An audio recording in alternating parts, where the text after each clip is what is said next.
मामला काफ़ी गंभीर है और भोपाल में रैली के दौरान प्रधानमंत्री ने ऐलान कर दिया इसका और कई सारे सवाल रखे कि एक परिवार में दो कानून कैसे चल सकते हैं। दो व्यक्तियों के लिए एक ही परिवार में रहते हैं तो अलग अलग कानून नहीं हो सकते हैं। ये मसला इतना गंभीर हो चुका है अब कि उसके बाद से 3 बड़े डेवलपमेंट हुए हैं जो मैं आपके सामने शेयर करता हूँ तो आपको समझ में आएगा कि मामला कितना गंभीर है। उसको आप चुनावी एजेंडा कहे जो कुछ भी कहे कि इस ऐलान के बाद मोदी जी के तत्काल जो है इसमें सरकार भी हरकत में थी और मेरी जानकारी के हिसाब से होम मिनिस्ट्री में एक बैठक भी हुई जिसमें लॉ कमीशन के सदस्य भी थे, सेक्रेटरीज भी थे और काफ़ी विचार विमर्श इसमें हुआ। यानी ये सीरियसनेस दिखती है कि इसमें नए आने वाले सत्र में कुछ हो सकता है। दूसरा, मुस्लिम पर्सनल लॉ बोर्ड को भी लगा कि ये तो मामला काफ़ी सीरियस होता हुआ दिख रहा है, इसलिए उन्होंने भी एक बैठक की और उसमें भी विचार विमर्श हुआ और ये हुआ कि भाई अपने प्रस्ताव रखे जाने चाहिए कि क्या क्या चीज़ें आपत्ति हो सकती है उनको, जिसको उनको दिक्कत हो सकती है। और तीसरा, आम आदमी पार्टी ने बिना मांगे समर्थन कर दिया इसका। तो इससे ये लगता है कि ये मामला काफ़ी सीरियस है और बहुत अटमोस्ट अर्जेंसी का है जिसका ऐलान प्रधानमंत्री ने किया। उसके बाद चीज़ें हरकत में आई हैं और जो 22वां लॉ कमीशन है उसके हेड जस्टिस अवस्थी ने ये बताया भी, जानकारी भी आई कि 8.5 लाख लोग अब तक अपने विचार रख चुके हैं, इस पर अपनी राय दे चुके हैं। जो कोई भी दे सकता है, आप भी दे सकते हैं, हम भी दे सकते हैं। जिसको लगता है कि इस पर उसको कुछ व्यू हो सकता है वो ऑनलाइन प्रक्रिया भी है, आप उसके तहत अपने व्यू दे सकते हैं। तो रिस्पॉन्स बहुत ही आ रहा है इसमें, 8.5 लाख लोगों से, और अभी भी ये और समय है इसमें कि लोग व्यू दे सकते हैं। तो इशू तो बहुत गंभीर है, इसमें तो कोई शक नहीं दिख रहा है। अब इसका विरोध क्यों किया जा रहा है ये असली मसला है कि इससे क्या दिक्कत होने वाली है। खास तौर पे जो मुस्लिम संप्रदाय के लोग हैं उनकी तरफ से बड़ा घनघोर विरोध हो रहा है।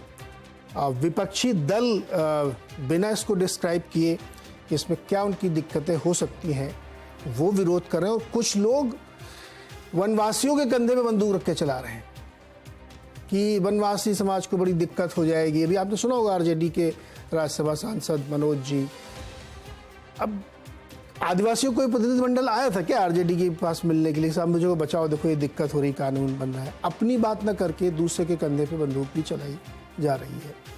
इसी को आप समझने की कोशिश करते हैं कि दरअसल इससे क्या मुश्किल हो सकती है और क्यों इसका इतना विरोध हो रहा है। आप अगर एकदम कोई भी कानूनी समझ नहीं रखते हैं या आप कोई भी बहुत साधारण व्यक्ति हैं तो आपको ये कहा जाए कि एक जगह एक ही तरह कानून सबके लिए है तो आप इससे एग्री हो जाएंगे। लेकिन फिर भी अगर इसमें विरोध के स्वर है तो इसको समझना चाहिए कि वो क्या स्वर है और क्या वो वैलिड है, क्या वो जायज़ है, क्या उनका कोई आधार भी है या सिर्फ विरोध के लिए विरोध है। बातचीत करने के लिए हमारे साथ भारतीय जनता पार्टी के प्रवक्ता गुरु प्रकाश पासवान जी हैं, समाजवादी पार्टी का पक्ष रखने के लिए उनकी प्रवक्ता सुमैया राणा जी हैं, मौलाना आज़ाद नेशनल उर्दू यूनिवर्सिटी के पूर्व चांसलर जफर सरेशवाला जी हमारे साथ हैं, इस्लामिक स्कॉलर हाजिक खान और हाई कोर्ट की वरिष्ठ वकील आभा सिंह जी हैं। आप सबका बहुत बहुत स्वागत है इस चर्चा में। बस एक ही निवेदन है मेरा कि थोड़ा छोटे छोटे में बात रखिएगा तो बात ज़्यादा हो पाएगी, ज़्यादा इंटरेक्टिव हम लोग बना पाएंगे। सुमैया राणा जी, क्यों विरोध कर रहे हैं आप लोग इसका, क्या दिक्कत है इस कानून से, यूसीसी आ जाएगा तो? बिल्कुल, देखिए देश का एक खूबसूरत संविधान है और जब देश का संविधान बना था तो उस वक्त में बाबा साहब भीमराव अंबेडकर जी ने इस बात का पूरा ख्याल रखा था, ध्यान रखा था कि उसमें देश में जो विविधता है, अनेकता में एकता की जो प्रवृत्ति है उस पर कोई आंच नहीं आनी चाहिए और हम सब मिलकर के एक मुल्क को एक घर की तरह हो और उसमें हम सब लोग मिलकर के अपने अपने पर्सनल लॉज के साथ एक अच्छा देश बना सके और अच्छे तरीके से रह सके। अब क्योंकि ये देश विविधता से भरा हुआ है, इसमें अनगिनत जातियां, धर्म के लोग हैं, परंपराएं अलग हैं। जिस देश में हर 150 किलोमीटर पे परंपराएं बदल जाती हों और रहन सहन बदल जाता हो, वहाँ का खाने पीने का तरीका, खान पान बदल जाता हो, उस देश में एक कानून लागू करने का मकसद समझ में नहीं आ रहा है। ड्राफ्ट क्लियर हो पहले तो ये समझ में आए। मैं यहाँ पर एज अ समाजवादी पार्टी की प्रवक्ता भी बैठी हूँ, और क्योंकि मैं उस कम्युनिटी से बिलोंग करती हूँ जिसमें बहुत सारी चीज़ें ऐसी हैं जिसमें फेरबदल करना मुश्किल हो सकता है अगर पर्सनल लॉ पे बात की जाएगी, क्योंकि पर्सनल लॉ हमारा हमको एक कंप्लीट लॉ है जो धर्म के लिहाज से देखें, इस्लाम के लिहाज से देखें, तो उसमें मुझे नहीं लगता कि कोई ऐसा फेरबदल हो और कोई भी ऐसी चीज़ होगी जिसको हम वो कर सकते हैं। मतलब जैसे मैं आपको एक बहुत छोटी सी बात बताती हूँ। मैं एक बात बताती हूँ। अगर देश में यह कानून बनता है कि सड़क पर नमाज नहीं पढ़ी जाएगी, हम स्वागत करते हैं उसका। बिल्कुल किसी को परेशानी नहीं होनी चाहिए, ट्रैफिक डिस्टर्ब नहीं होना चाहिए। कोशिश ये रहेगी कि नमाज मस्जिदों के अंदर उस दायरे में होनी चाहिए।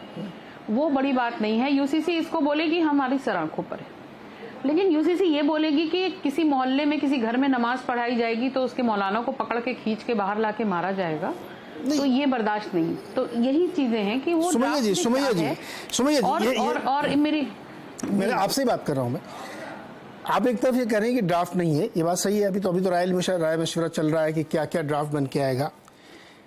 यूसीसी का जो बेसिक प्रेमाइस है उसमें ये सब चीज़ें तो है ही नहीं कि आप नमाज पढ़ेंगे कि नहीं पढ़ेंगे, कितनी बार पढ़ेंगे, किसको मानेंगे किसको नहीं मानेंगे, ये इसका तो कोई लेना देना नहीं है उसमें तो ये कहा जा रहा है मुस्लिम पर्सनल लॉ बोर्ड ने आप मुझे ये बताइए कि मुस्लिम पर्सनल लॉ बोर्ड की कौन सी ऐसी चीज है जिसके बदलने का आपको डर, जिससे आपको आशंका है कि वो नहीं बदलना चाहिए? बताइए।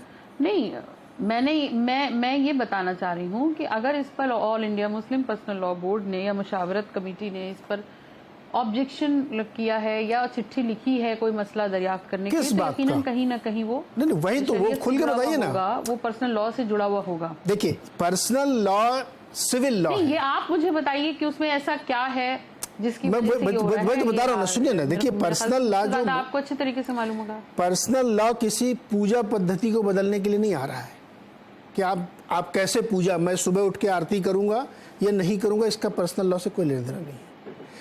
जो ये नया यूसीसी आ रहा है, जो अब तक आया, अभी ये फाइनल ड्राफ्ट मेरे पास भी नहीं क्योंकि बना ही नहीं है, वो ज्यादातर आपके सिविल राइट्स यानी इकोनॉमिक राइट से जुड़ा हुआ है, क्योंकि आपकी शादियां इकोनॉमिक फैसले से बहुत सारी जुड़ी होती हैं। डिवोर्स कैसे होगा, सक्सेशन कैसे बनेगा, राइट्स किसके क्या होंगे, इस पर है। तो आप बताइए ना स्पेसिफिकली कि 3-4 शादियां जो आपके यहाँ होती उस पर आपको दिक्कत है, एतराज है, या आपको किसका कितना अधिकार हो संपत्ति पे, उस पे आप नहीं चाहते कोई दखल हो, किस टाइप की विरोध को आप लोग कर रहे हैं? मेरा सवाल इसलिए कि पूरा विपक्ष एकदम से खड़ा हो गया कि नहीं नहीं ये नहीं आना चाहिए। क्यों, किस बात पे आपत्ति, ये तो कोई बता नहीं रहा है। बताइए। देखिए 3-4 शादियों का ही मैटर ज्यादा सामने निकल करके आ रहा है यूनिफॉर्म सिविल कोड में। मैं थोड़ी सी आपके चैनल के थ्रू एक बात फिर से याद दिलाना चाहूंगी अपने देश में के लोगों को कि जिस देश में खुले मन से लिव इन रिलेशनशिप को मान्यता मिलती है और लोग उसको खुशियां मनाते हैं उसके लिए, उस देश में जिसकी सांस्कृतिक धरोहर ही यहाँ की लाज लज्जा, महिलाओं का रहन सहन, जिस देश में घूंघट प्रथा हो, जिसमें मुसलमानों को तो ये कह दिया जाता है कि पिछड़े हैं इसलिए बुर्का ओढ़ते हैं, चलिए मान लिया, लेकिन इस देश की परंपरा रही है घूंघट, सर पे पल्लू रखना। मंदिर जाएंगे भी तो सर पे पल्लू रखेंगे, मस्जिद दीन का काम करेंगे तो सर पे हिजाब होगा, क्रिश्चियंस जो हैं वो सर के ऊपर वो पहनती हैं वेल अपना, हमारे सिख बहनें जो हैं सरदार वो भी अपने सर पे पल्लू रखती हैं। वहाँ पर लिव इन रिलेशनशिप जैसे को मान्यता मिल जाती है। कितने मुसलमान होंगे जो 4 शादियां करते होंगे मुझे नहीं पता, लेकिन उन 4 शादियों के पीछे की जो डेफिनेशन है वो एक बहुत गहरी और बहुत बड़ी है। क्या डेफिनेशन है? उसमें सीधे तौर पे ये कहा गया है, मैं वही बता रही हूँ, उसमें सीधे तौर पे ये कहा गया है कि शादी करने के पीछे की वजह बहुत ऑथेंटिक होनी चाहिए। वो वजह की पूरी लिस्ट है, मुझे लगता है मैं यहाँ पर इतना टाइम नहीं लूंगी, इसके लिए बहुत सारी किताबें हैं, आप मुताला कर सकते हैं। और दूसरी सबसे बड़ी बात मैं बता रही हूँ, 4 एक व्यक्ति 3-4 जो भी नियम हो वो एक साथ शादियां कर सकता है, ये आप एक महिला होते हुए आप इसको जस्टिफाई कर रही हैं? अब आप ये सोचिए कि मैं महिला हूँ और जस्टिफाई कर रही हूँ, तो उसके कोई पीछे वजह होगी। वो जानना चाहता हूँ शादी क्या करने वजह का है। मतलब यहाँ पर ये नहीं है कि आप मेरी मैं बता तो नहीं हूँ वजह आपको, बताइए ना कि जिन रीजन से कौन से रीजन। एक से ज्यादा शादियां की जा सकती हैं, जितना वो मायने, सुन लीजिए मेरी बात, जितना वो मायने रखता है उससे कहीं ज्यादा ये मायने रखता है कि उन शादियों के बीच कैसे आप जस्टिस करेंगे। ये इस्लाम की पहली शर्त है, और अगर आप जस्टिस नहीं कर सकते हैं तो आपको एक से ज्यादा शादी करने का कोई राइट नहीं यहाँ है, पे और आपकी वजह बिल्कुल ऑथेंटिक होनी चाहिए। वही तो मैं पूछ रहा जिन हूँ। वजह से और वो पहले के जो 4 शादियां कोई व्यक्ति करेगा, उसके पीछे वो बहुत जस्टिसफुल होने, ये कौन सा जस्टिस है? मैं वही तो जानना चाहता हूं कि कैसे 4 शादी करके आप जस्टिस कर रहे हैं, वो क्या रीजन है जिससे आप 4 जस्टिस कर रहे हैं? देखिए एक समाज के अंदर सुमैया जी, तो मुझे तो ये लग रहा है कि यूनिफॉर्म सिविल कोड सिर्फ ये 4 शादियां हटाने के लिए नहीं ये तो आपने कहा कि इसी को समझ में आ रहा है, ऐसे बहुत सारे नहीं सुमैया जी, नहीं सुमैया जी, इसमें मैंने पहले ही कहा कि ये सिविल कानून आपके बहुत सारे हक और हुकूक से जुड़े हुए हैं।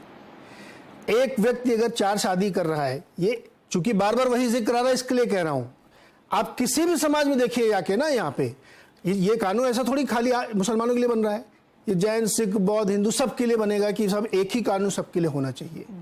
महिलाओं का हक एक होना चाहिए। ज्यादातर तो जो जस्टिस नहीं होता वो महिलाओं के खिलाफ ही होता है ना। ऐसी कौन सी परिस्थिति हो सकती है जो आप एक्स्ट्राऑर्डिनरी बताने की कोशिश करें, जिसको आप बता भी नहीं कि वो 4 शादियां करके रखता है, लेकिन उसको अगर कर सके तो करे। कौन सा तरीका है? एक मौलाना साहब ने तो ये कहा है, सुनिए सुमैया जी, आप